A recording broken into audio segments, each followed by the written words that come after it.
Well, Mr. Assange pleaded guilty to one charge of espionage. Mr. Assange had already served 5 years in a British jail before a plea deal was struck. Chief Judge Ramona Manglona said, had Mr. Assange faced court in 2012, she would not be inclined to accept the plea deal, but with the passage of time, she accepted there had been no physical injury as a result of his actions, and he had already served 5 years in one of the UK's harshest prisons, that being Belmarsh in London. Well, as the plane disappears from the shot there on the way to Australia, let's go to our correspondent James Oaten, who's at the courthouse on the island of Saipan. Hi again, James.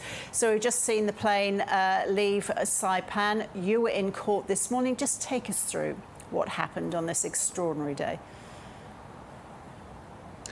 Well, it went pretty much as we all expected. There's been this plea deal that's been highly publicised over the past 24 hours, where instead of these many charges that Julian Assange was facing, which could end up multiple life sentences, essentially, he would be charged with only one.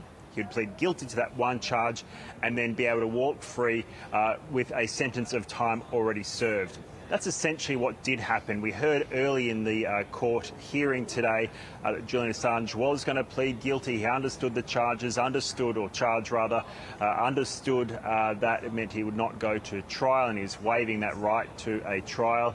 And then they went over the details of the case about these documents that were published online through WikiLeaks. And then obviously they repeated again to make sure that Julian Assange was completely aware that he was waiving his rights and he was prepared to enter a guilty plea, which he did once again, and the judge accepted that as well. Now, as you just stated in the introduction, there were a couple of factors that made the judge accept that Julian Assange should be able to walk free today, and that was the passage of time. She said, had he faced this court back in 2012, she would not be inclined to let him go after only 5 years in custody. She said that now it can be seen that there's not been a single individual that's been hurt, physically harmed by Julian Assange's actions, and also given he had served 5 years in a very harsh jail in Britain, she was willing to accept that he has served his time and he was now okay to leave the country. And this is the end of the legal process. It's the end of the legal process here. There were questions just a moment ago whether or not they would be pushing for him to be pardoned, because we have to keep in mind Julian Assange is now a convicted felon.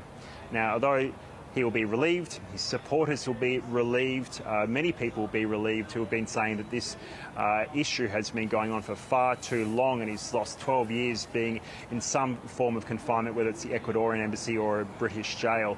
For 12 years now, it's gone for too long. There's a lot of relief here, but he still has admitted guilt for this one charge, and that will have interesting ramifications.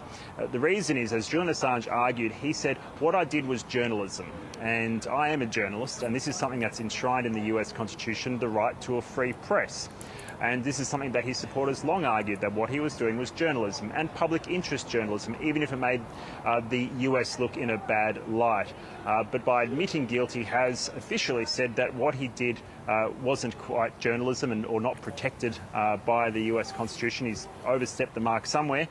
And so that officially may have a bit of an impact about how people view the rights of a free press in the United States as well. And we heard from his lawyers out here as well that they were still very alarmed that the US government has gone after an Australian citizen who they say allegedly committed these crimes not even in the United States. So their main point was, in addition to what Julian Assange said in court, they hope this is the first and last time that a journalist is so ruthlessly gone after by the US Justice Department. So Julian Assange and his legal team are now airborne, heading to Canberra. What happens when they arrive? Well, when they go back to Australia, Julian Assange can go back to living whatever life he essentially wants. This is now the end of this very long, delicate and difficult legal challenge when he was fighting extradition. We know that the Australian government has repeated that this has simply gone on for too long. So this is a bit of a slate that's been cleared. Bilateral relations between Australia and the United States are obviously incredibly strong, so this wouldn't have been a huge annoyance, but nonetheless it is a barnacle, let's say, that's been removed from the ship. One annoyance, especially as the US heads towards an election over there as well. So as I said, he's now free, and this is the end of that saga, and there'll be a lot of relief, even if there are plenty of discussions about the ramifications about pleading guilty to that one charge to come. James, thank you so much.